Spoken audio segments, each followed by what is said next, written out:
नमस्कार. मी प्राध्यापिका मेधा दाते. लेख क्रमांक 146, 25 मे. उपेक्षा अभावाची. जे कमी आहे किंवा ज्याचा अभाव आहे त्याबद्दल सतत कुरकुरत राहणं हा सामान्य माणसाचा स्वभाव असतो. पण संत महंत त्या अभावाकडे पूर्ण दुर्लक्ष करतात किंवा तिची उपेक्षाच करतात. अभावाची उपेक्षा करणाऱ्या ज्ञानेश्वर महाराजांच्या एका भक्ताची अशीच एक गोष्ट आहे. त्याचं नाव असतं त्रिलोचन महाजन.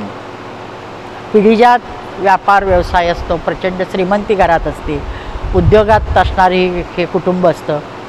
माऊलीच्या संपर्कात बऱ्याच उत्तर काळात आलेले असतात. थोडाच त्यांना सहवास लाभतो, पण त्यांचं जीवन आमूलाग्र बदलून जातं. पैसा अडका, धनदौलत, शेतीवाडी, नोकर चाकर कशाचं काहीही कमी नसतं.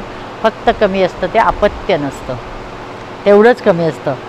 पण त्यांची सुरुवातीला बायको त्यासाठी कुरकुरायची की तुम्ही एवढं सत्संग करता तर संतांना सांगा, पण ते त्याबद्दल उच्चारही करत नाहीत. ते म्हणतात जे दिलं आहे ते खूप आहे, आपण आहे त्यात तू काय कुरकुरतेस, देवाला वाटलं तर दिल तो, म्हणून ते तिथला उडवून लावत असतात आणि आहे यात आनंद मानतात.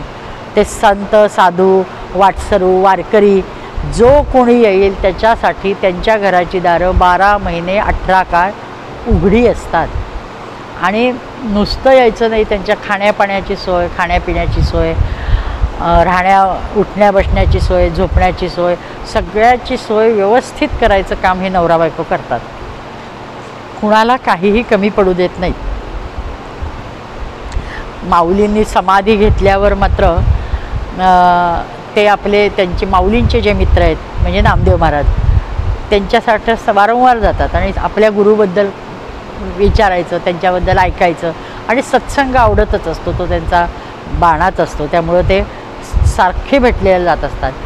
मग ते भेटत असतात ते कधी ज्यावेळेस नामदेव महाराज उत्तर प्रदेश, पंजाब, हरियाणा या ठिकाणी गेल्यावरसुद्धा ते मागणं तिथं त्यांच्याकडं जायचे आणि आपली जी भूक आहे संत सहवासाची ती भागवायचे. नामदेव महाराजांचे गुरु ग्रंथसाहेबांमध्ये अनेक अभंग आहेत. महाराष्ट्रात या संताचा गवगवा नगण्य म्हणण्या इतका कमी आहे. पण नाभादासांच्या भक्तमालेमध्ये यांचं उत्तम वर्णन केलेलं आहे. पंजाबातली लोक भक्तीतला सूर्य म्हणजे नामदेव महाराज असं समजतात आणि भक्तीतला चंद्र म्हणजे हे त्रिलोचन महाजन हे असं समजतात. इतकं त्यांना मोठा मान आहे. आणि ग्रंथसाहेबामध्ये नामदेवांबरोबर ह्यांचेसुद्धा अभंग आहेत. अशी ही मोठी व्यक्ती आहे. आपल्याकडं त्यांची काही बोलबाला नाही आहे. त्यांची बायको कधी कधी कुरकुरायची, त्यावेळेस ते म्हणायचे अगं देवाने खूप दिलं आहे आणि अजून देतो आहे, खंड नाही आहे. मग त्याच्याच भक्तांवर खर्च झाला तर बिघडलं कुठं. एकदा सेवा करताना अचानक त्यांना खाली बसलेलं उठताना थोडा त्रास होतो आणि एकदम जाणवतो अरे आपलं वय व्हायला लागलं आहे, आता उतार वय झालं आणि आपल्याला कामच करायला नाही जमलं तर संतांची सेवा कोण करेल. म्हणजे फक्त संत सेवेत खंड पडू नये ह्यासाठी ते देहाचे जे क्लेश आहेत ते नको असतात, बाकी काही नाही. आणि ते असं त्यांच्या मनात येता क्षणी दुसरा म्हणतात की एखादा जर 24 तास काम करणारा हरगडी किंवा घरगडी म्हणतो आपण असा मिळाला तर फार बरं होईल.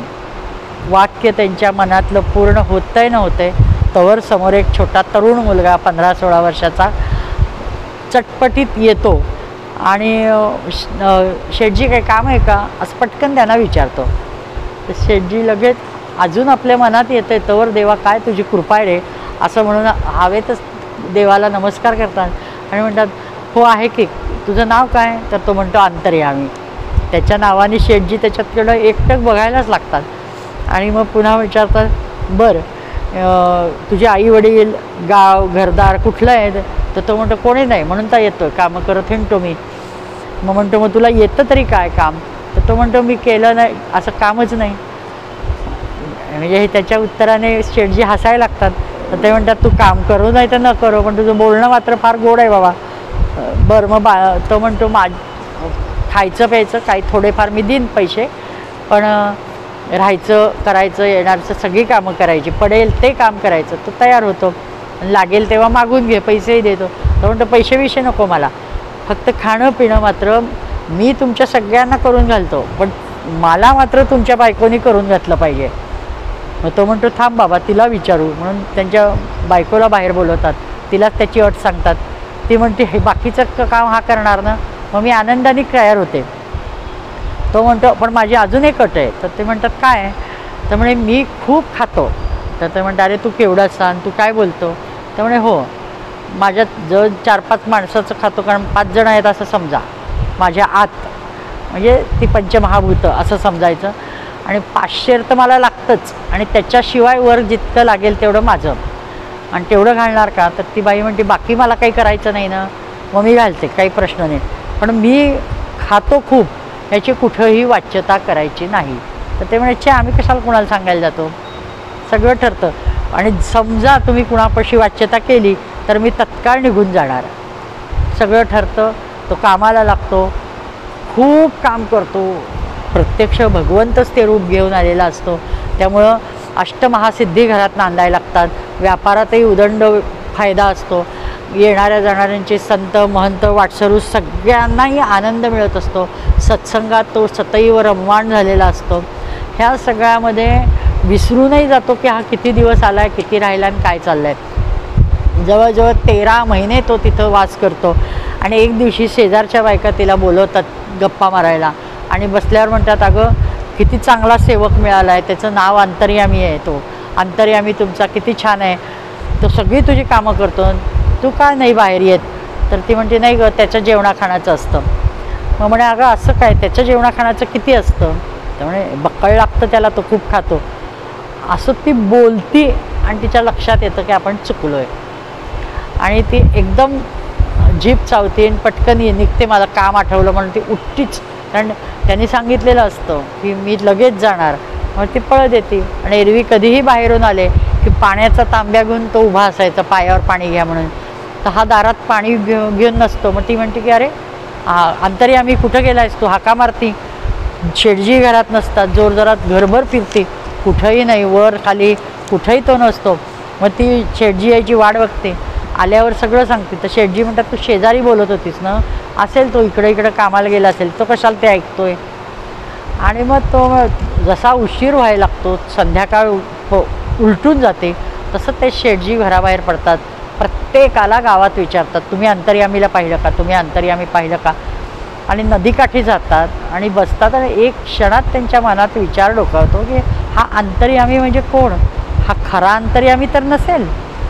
आणि मग एकदम म्हणजे त्यांच्या डोक्यात प्रकाश पडतो की अरे देवा, 13 महिन्यात मी ओळखलं नाही तुला, तुला नोकर केलं, म्हणजे इथं तर आशोब आहे मी, म्हणजे किती मोठं पाप केलं आहे मी.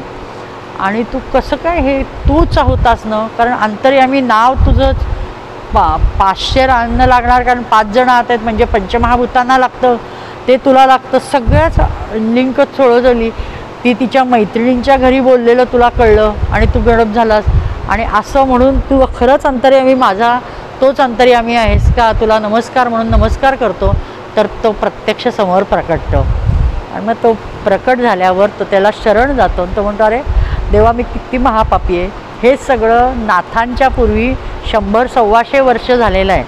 म्हणजे नाथांच्याकडं श्रीखंड्या राहायला आपल्याला प्रसिद्ध आहे, पण ह्या संताकडं 13 महिने भगवान अंतर्यामी म्हणून सेवक म्हणून राहिले. हे सगळं विलक्षण ईश्वरनिष्ठा त्यांच्या ठाई असते.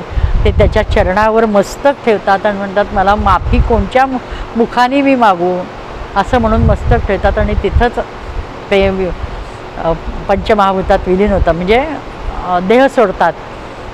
पंचमहाभूतात विलीन होत नाहीत, देह सोडतात. हे असं चूक झाली आपली कबूल करतात. आणि भगवंताला आपण घरगडी केल्याचा त्यांना अपराध वाटतो. पण ही ह्या मागं त्यांची निष्ठा ईश्वर भक्ती दिसत असते. धन्य ईश्वर प्रणिधान, धन्य भक्ताधीन देव. नमस्कार.